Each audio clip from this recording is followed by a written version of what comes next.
Good evening, everybody. Welcome back to Devils United. We're back with another player profile episode, and we're with Mark talking about Will Fish. How you doing, Mark? I'm very well, thank you. Thanks for having me on. I appreciate it. You're very welcome. I appreciate taking the time to come onto the channel as well. No problem, no problem. Oh, fantastic. We'll say hello to people in the chat and we'll get going talking a little bit about Will Fish, and then we can have a little bit of chat about Hibs as well. Hey there, Luca. Thanks for coming in. Hope you are well. Thank you for the like. Hey there, Reese. Thanks for coming in. Hope you are well. And it's Reese has also put the link onto your channel for the channel as well. I've put it Appreciate that. into the live at the bio and things so people can access it pretty quickly. If I was a bit delayed, it's because, like, for some reason, it always pops up about locking the screen. I'm like, no, don't lock my screen. Hey there, Rave. Thanks for coming in. Hope you are well. Good evening, Niall. Thank you for coming in. Hope you are well. Here's Mark's channel, the Hibs Rambo. Thanks for coming in. Hope you are well. United. I love it. I love it. Craig is in the chat. Thank you so much, Craig, for coming in. He's asked about any chat regarding a German youngster that you may be getting. No, I've not heard of this guy, unfortunately.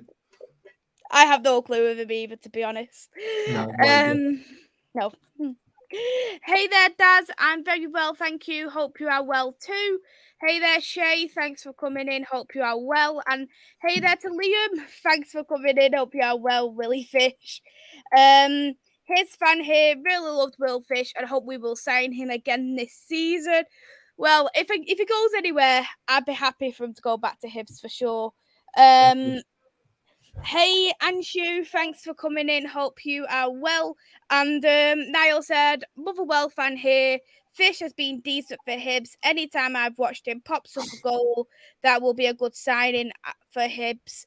And him and Levitt should be good. Oh, yeah, so you've recently signed Dylan Levitt as well, am I not mistaken? Absolutely, another former United player, I believe. Mm-hmm.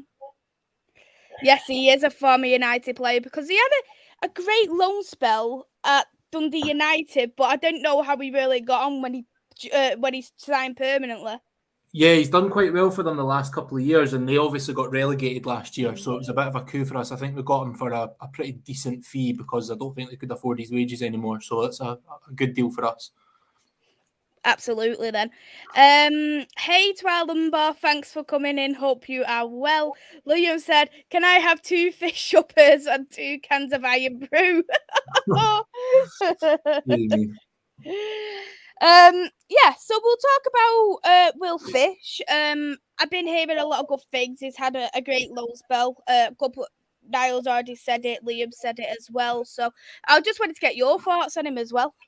Yeah, it was a bit of a tale of two halves to the season, to be honest. So the first half of the season, up until probably January, he was only really getting cameo appearances. He was barely playing, and when he was, it was literally the last couple of minutes of games. And obviously, you can't judge a player, particularly a centre-half. You know, when the game's already done, the result's already decided, for a centre-half to come on, you can never really judge. The turning point was probably in January. He played against Hearts, who are obviously our city rivals at Tynecastle, and he made his full debut. It was his first start. And he actually played out at right back. And we, as a team, were really poor that day, and he was actually poor as well. We were beaten 3-0, and he was at fault for one of the goals. So he was trying to shield the ball out for it to go to a goal kick. Hearts players nipped in front of him, took the ball, crossed it, and it's been a goal. And I think the majority of Hibs fans at that point, probably myself included, said that that'll probably be the last time that we see him play. He'll maybe see out the rest of his loan, make his way back to United, and it'll just be another sort of forgettable loan spell. But then we played Hearts again in the Cup. Our sort of starting centre-half at that point got injured. And then we played Aberdeen in the league at home. And then he, when he made that start at centre-half, all the Hibs fans were kind of a bit unsure. We beat Aberdeen 6-0. Will Fish scored. Absolutely outstanding. And from that point on, I don't think he missed a game or a minute. I think he then had a partnership with Paul Hanlon. I think he played something like 17 games in a row. That second half of the season, he was absolutely unbelievable. So it really changed. I've never seen, and we spoke about it on the Hibs podcast, I've never seen an opinion change on a player so quickly, from the Hibs crowd kind of unanimously writing him off to all of a sudden being absolutely in love with him. It was such a quick turnaround. And like I said, that the fact that he really only played half of a season, and a lot of people were talking about him being the young player of the year, if not the player of the year, that just goes to show that how good he was that back end of the season. Mm-hmm. Absolutely, it does sound like that is the case. And what kind of centre back would you think he is? Do you think he's like fast paced, more physical type? So our manager, and I think it was spot on, our manager Lee Johnson said that if you were to draw a centre half, the perfect centre half, and write out the perfect centre half's attributes, you would have Will Fish, because he's tall, he's strong, he's good in the air, he's a real aerial threat. So we've been a threat from set pieces. He's getting up like a salmon whenever he's up, and he's always really, really strong in that sense. He's got a really good eye for a pass. He's actually got an assist for us this season. And he's chipped in with a few goals. I think he scored 3 or 4 goals for us. So he's got everything you want and need in a centre half. He's probably not the quickest, which is why I wouldn't play him out wide. That's why he probably wasn't the best at a right back position. But he's got pretty much everything you want in a centre half. He's tall, strong, aerial presence, good feet, good range of passing. And like I said, it's always helpful when you've got a centre half that's got that aerial threat from set pieces. Mm-hmm. And probably guessing then, knowing at the fact that he played as a right back one game, he's probably right footed as well, I'm presuming. He is, yeah. He plays the right side of back four, and he played that one game at right back, and he's not played at any real other position other than centre half since that point. I don't know if it was maybe the fact that it was his first game. Tynecastle's a notoriously difficult place to play. So you can't really judge him on that. He might well be able to play at right back, but I think with his attributes, his height, his strength, his aerial presence, I think he would be wasted at any other position, to be honest, than centre half. Mm-hmm.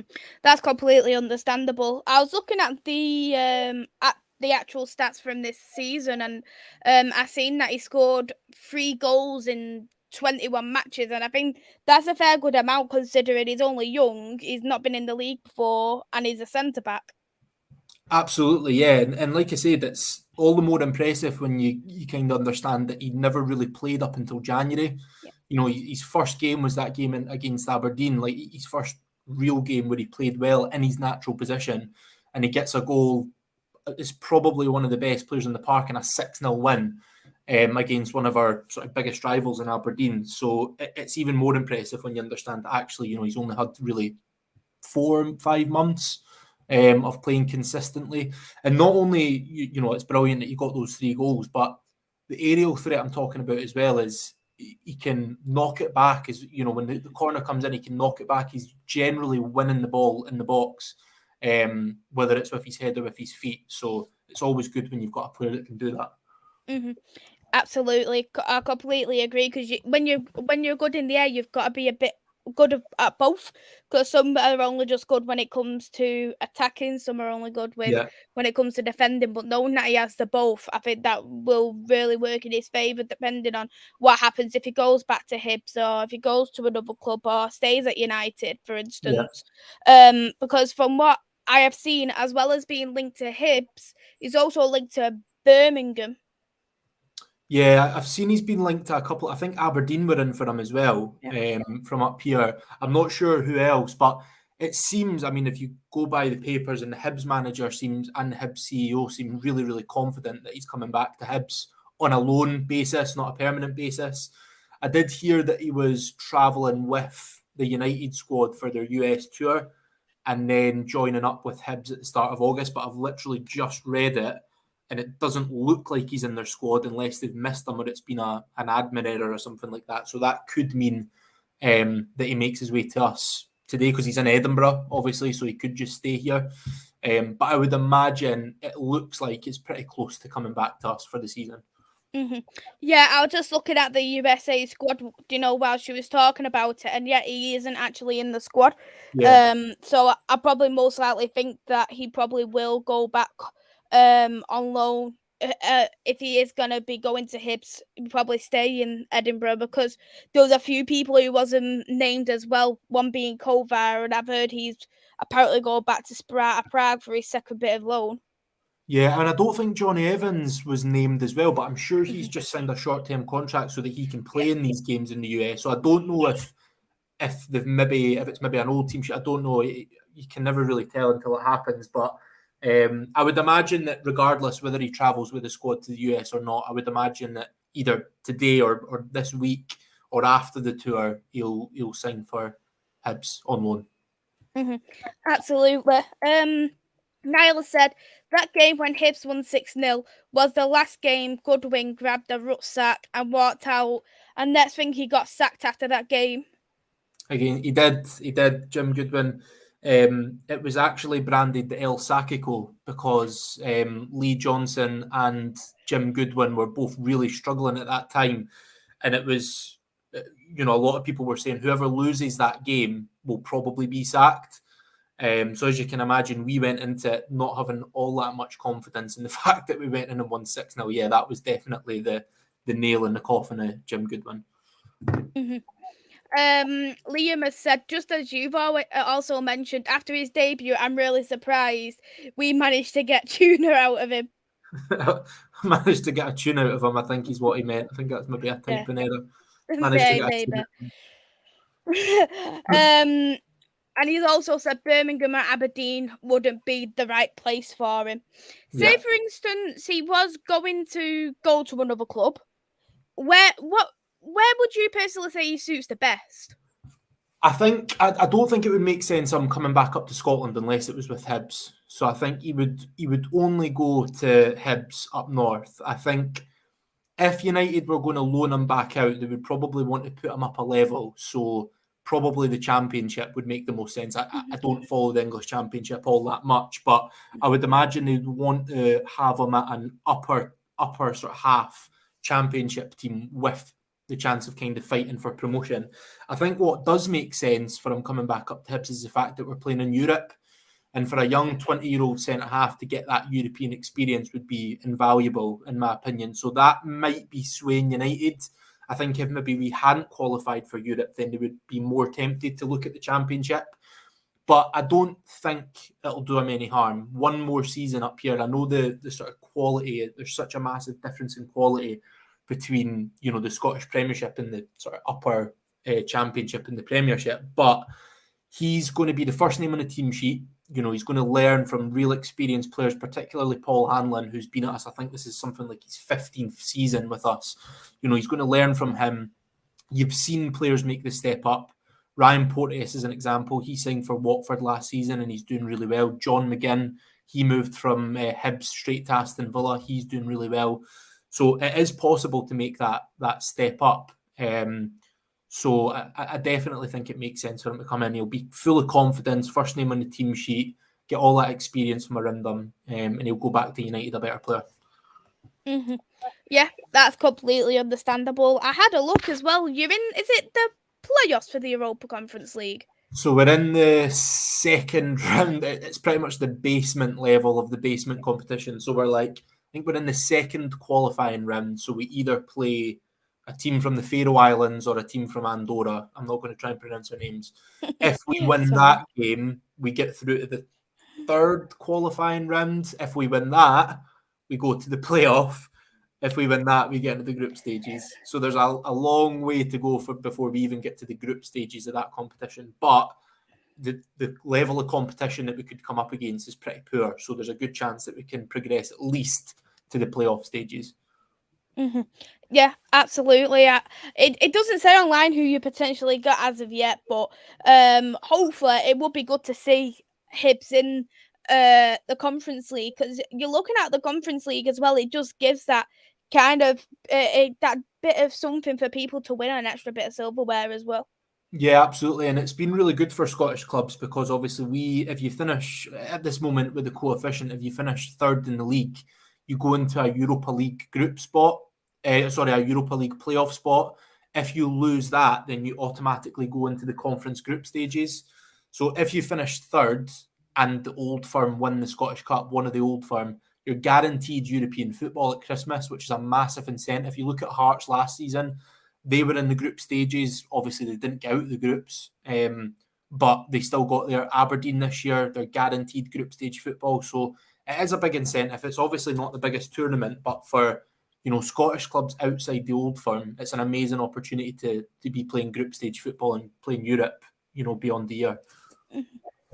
Yeah, I didn't actually know how it really worked as well in the SPL in terms of European football, because I don't know if it's still the same. Like, you still got to be in playoffs if you finish first place for Champions League as well.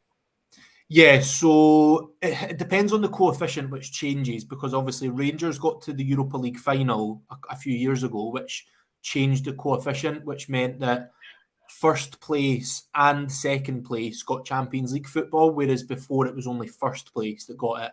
So now that Rangers have brought that coefficient back up, what then happens is, because they both get Champions League football, if one of them wins the Scottish Cup, which is likely, then third place gets a Europa spot, a Europa playoff spot, and then automatic Conference League football. And then fourth and fifth both get into the Conference League, like second and third qualifying round. So it's basically like if Rangers and Celtic, because if you win the Scottish Cup, I think you get a Europa League playoff spot. So if Celtic or Rangers win it, they don't need that, obviously, so it just goes down the league. That's interesting. I don't watch too much of the Scottish football. I must be honest. That needs to change. You need to watch Hibs more next season. You know what? If it actually gets shown in Manchester, I don't know how to really access much Scottish football. I just see it on the odd time on the BBC iPlayer, and then I see like loads of Old Firm derbies being shown on Sky. Yeah. I always say it to me. It's like, how many Old Firm derbies is there? I know. It's ridiculous because they always play each other in the Scottish Cup, the League Cup, and then the thing is, in Scottish football, it's such a small league. There's 12 teams in the league, which means we play each other like 4 times, each team. There's also the split. So, like, the last month of the season, the top 6 split and the bottom 6 split, and they all play each other again, which is another Old Firm derby. But the TV rights are awful. So, the Edinburgh derby, which is the second biggest and best derby in Scotland, and it's a brilliant derby. I think there was only like 1 or 2 games shown on TV last year. The other games, you had to sign up to Hibs TV or Hearts TV, and it's terrible because it's impacting the Scottish game. If you're down south, you're not going to go and pay for Hibs TV, but if it's on Sky Sports, you might watch it.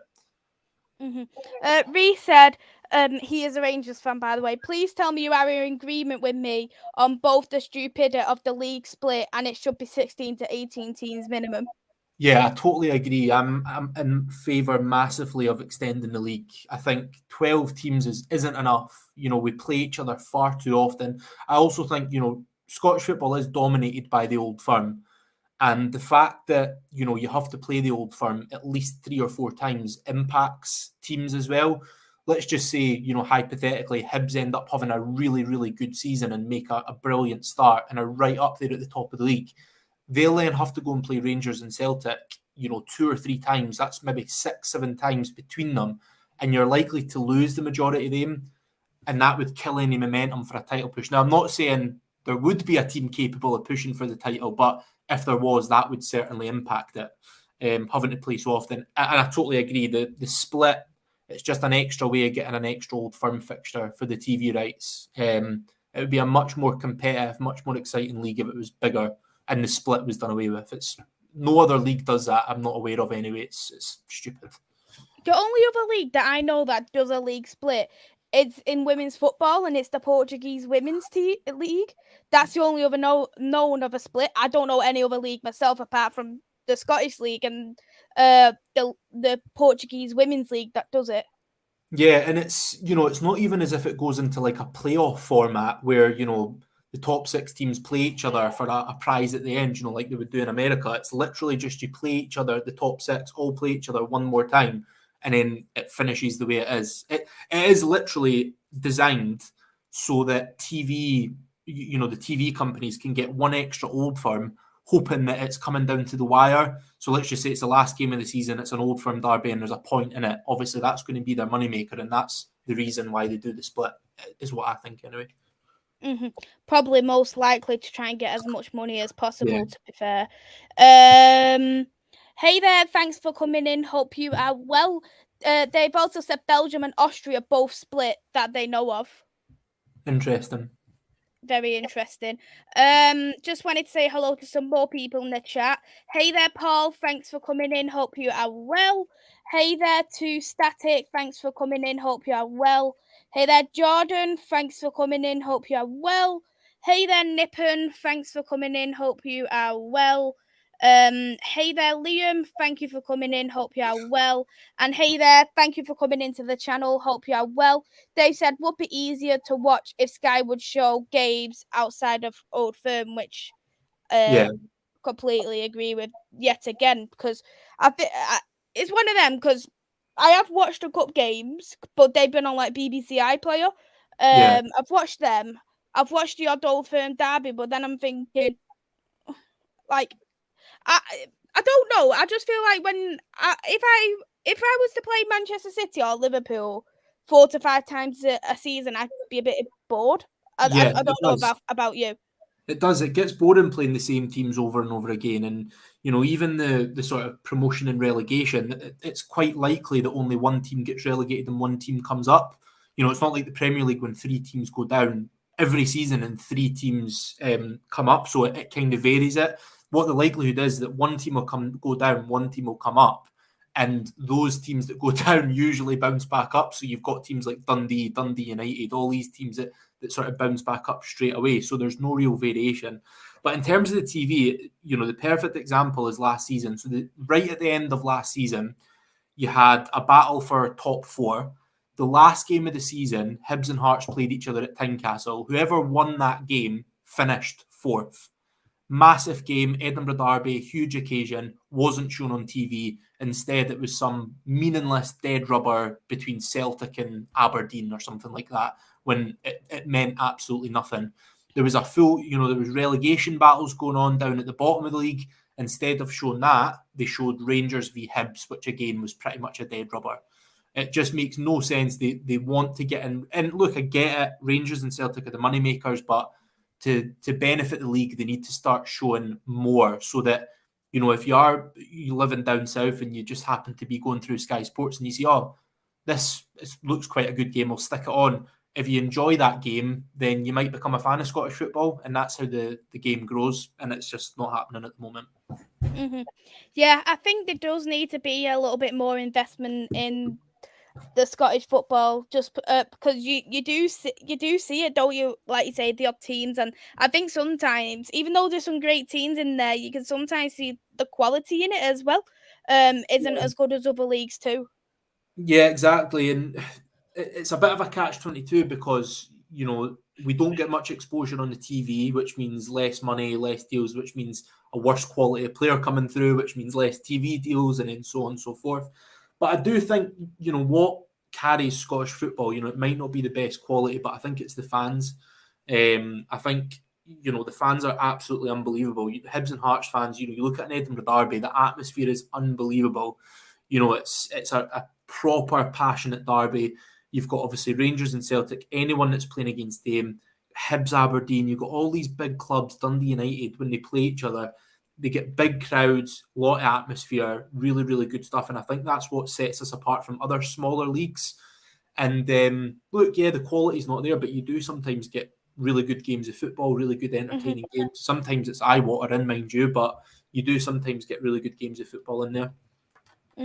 And Craig has said, if you love blood, thunder, passion, sweat, tears, then the SPFL is a league for you. Yeah, correct. I can't argue with that. Quality. There's quite a few questions here for you as well, Mark, regarding Will Fish and also the league Hibs as well. So I'll go into a couple for you, and before we do finish the show too. Niall said, am I right regarding Will Fish? He only come into the team when Hibs sold Ryan, is it Portus? Porteous. I'm bad at pronouncing names. Yeah. Yeah, so I'm trying to think of the timeline. So Ryan Porteous did move to Watford, which obviously moved Will Fish back into the pecking order. But what happened was we played Hearts, obviously, that game at Tynecastle where Will Fish started. We then played Hearts very quickly after that in the Scottish Cup.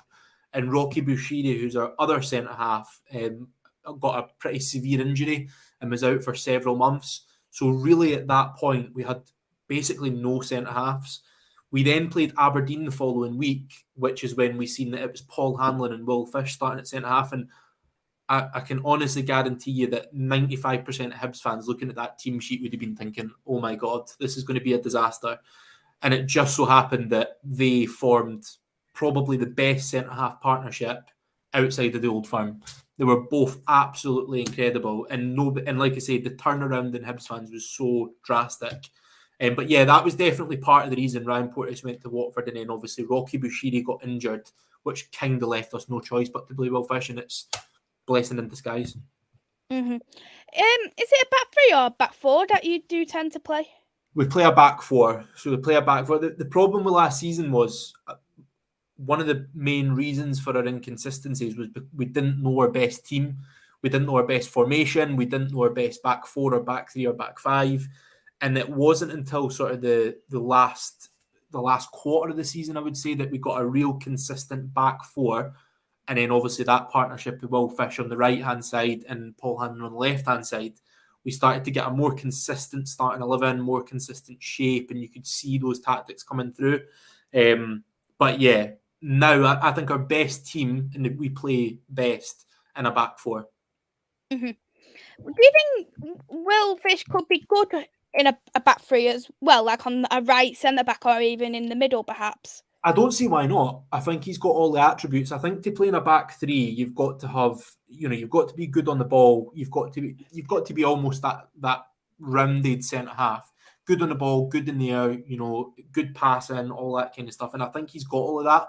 I don't see why he couldn't play in a back three, because he's no slouch either. He's got a wee turn of pace on him, and that range of passing that he's got is phenomenal. So I honestly don't see why he couldn't play in a back three.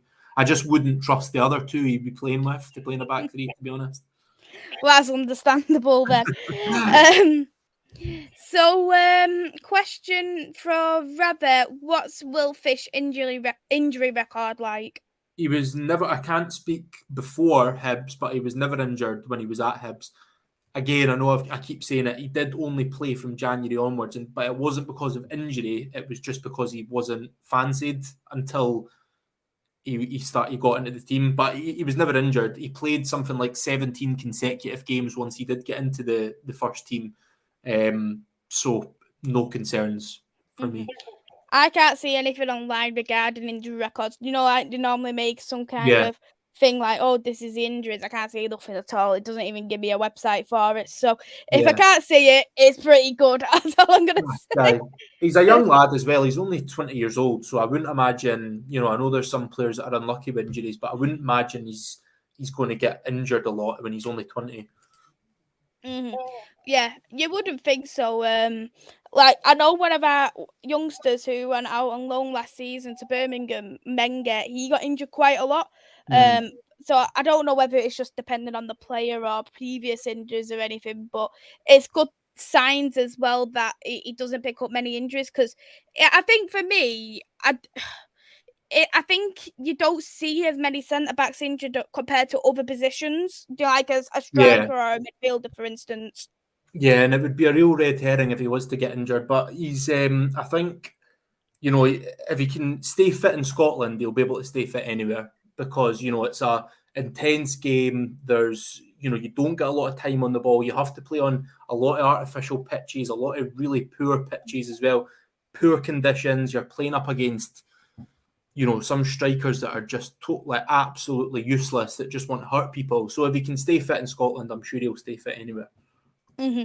Yeah, I've heard it is quite a physical league, Scotland, but I don't mind the physicality, because I'm sick of looking at players diving 24/7 in the Prem. I must be honest. And you get a lot of league. Yeah, no, I totally agree. And you get a lot of, smaller pitches in Scotland as well that are quite tight. Tynecastle, for example, the most horrendous place, I would imagine for players to play, because the fans are right on top of you. It's a really small pitch. It's always quite dry. The grass is always a bit long.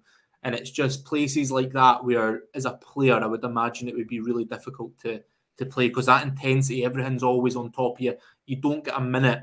That would probably be, for me, one of the big differences between the Scottish and English game. When you watch the English game, you get a load of, because of the size of the park. You look at Old Trafford, it's a massive pitch. You get a lot of time on the ball to kind of pick your pass, make your move. In Scotland, it's immediate. Somebody's on you. You don't get a chance to breathe. Mm-hmm. Yeah, completely understandable. Reese has got a question. What's your favourite moment as a Hibs fan? And additionally, when it comes to your top 5 Hibs player, where does Marc Calambe, am I pronouncing that right? Macalambe, thank you, rank in your top 5? Favourite moment as a Hibs fan undoubtedly has to be winning the Scottish Cup.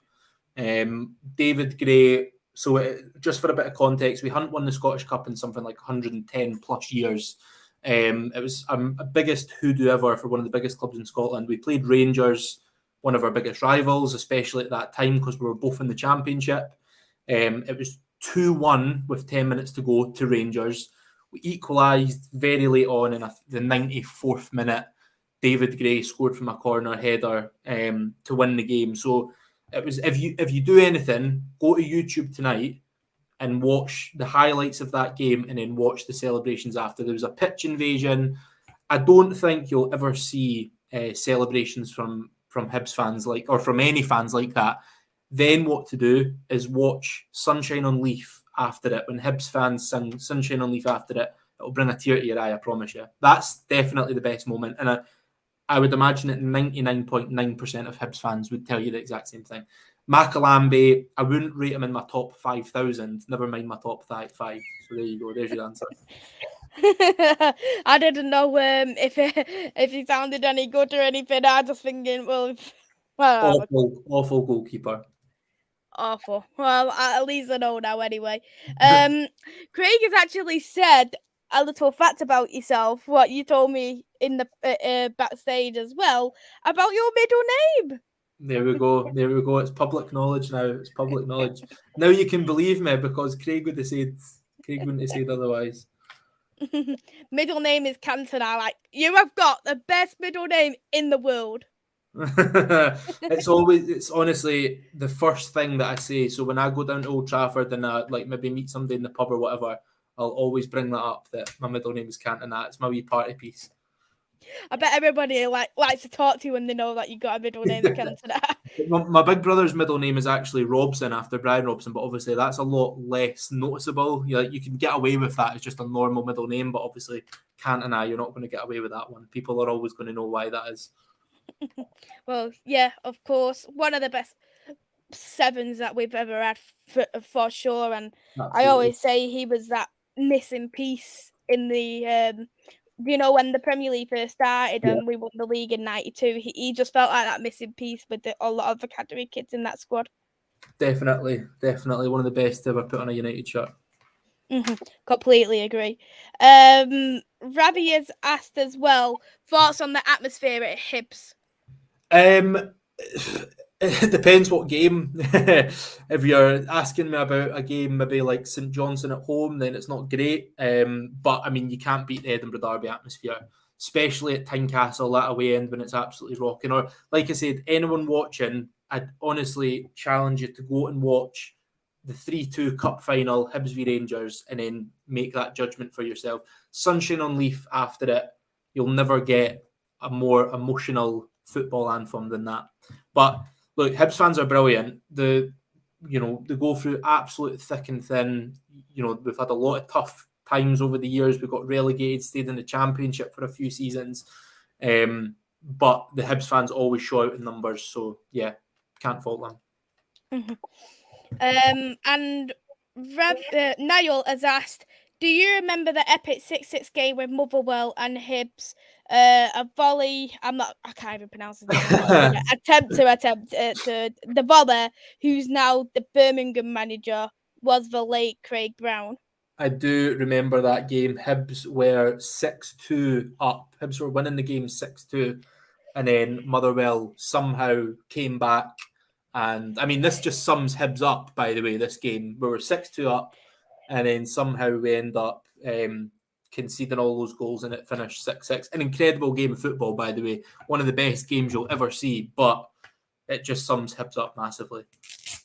What's your thoughts on Motherwell, by the way? She's fine, thanks. Yeah, because I know a couple of people like to tease Niall about being a Motherwell fan as well. I've not got an issue. It is one of my favourite, and I know we'll be watching Liam. We obviously go to all the Hibs games together, and Motherwell is absolutely one of our favourite places to go. It's such a good away day, a load of good memories at Fir Park. Brilliant away day. Motherwell fans are always right up for it as well. Mm-hmm. Yeah. Well, that's good to hear, because that's the first positive thing I've actually heard about Motherwell, by the way. Maybe I'm just with the wrong crowd at the moment. Joking people who's in the chat. We'll finish off with this final question from Rather is, what is Will Fish's style when he plays in his position? I just think he's an all-round centre-half. You know, he's the perfect modern-day centre-half. If you want me to compare him to a United player, I would say he's a Rio Ferdinand. He's good in the air, he's strong in the air, but he's also really good in possession. He can pick out a pass, he can score a goal. So that for me is his style of play. He's not like a stopper or you know anything like that. He's an all-round player for me. Mm-hmm. Yeah, that's fantastic. So, I'm looking forward to, because he's actually went on the first two preseason games. And I think for me, that first preseason game, I thought it was absolutely spectacular. So, hopefully, he does do good wherever he ends up. Fingers crossed for yourself. It's Hibs. Yeah, absolutely. And look, he's such a young centre half as well. He's probably got another 8 years, 9 years even before he peaks. You know, he's got well over a decade in him in his career. So, I think, you know, yes, it's a massive step up. I said it earlier, it's a massive step up between Hibs and United, obviously, or the Scottish Premiership and the English Premiership. But you've seen people do it before. You know, you've seen players come and play in the game in Scotland and then doing well in England. And I honestly don't see it's obviously going to be difficult to break into United's first team because the modern game, even with a club like the History United with young players, they're going to be more tempted to bring in a 60, 70, 80 million pound player rather than play Will Fish or a young centre half.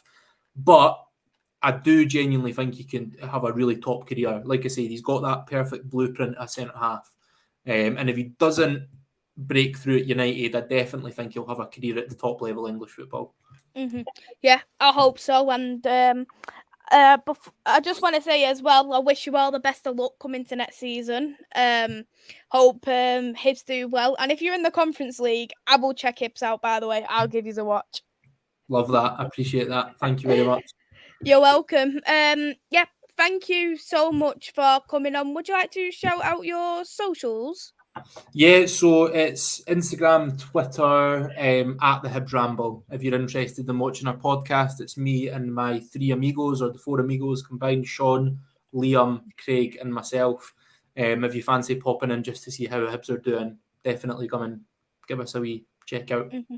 YouTube, Spotify as well. Yeah, I put the link in the description, so if you haven't already, go and check out the channel, hit that subscribe to the channel as well. Thank you so much, Marc, for coming on, taking the time, and also thank you for everyone who's watched. Have a lovely evening. Take care, everyone. Bye bye. Cheers. Bye everyone.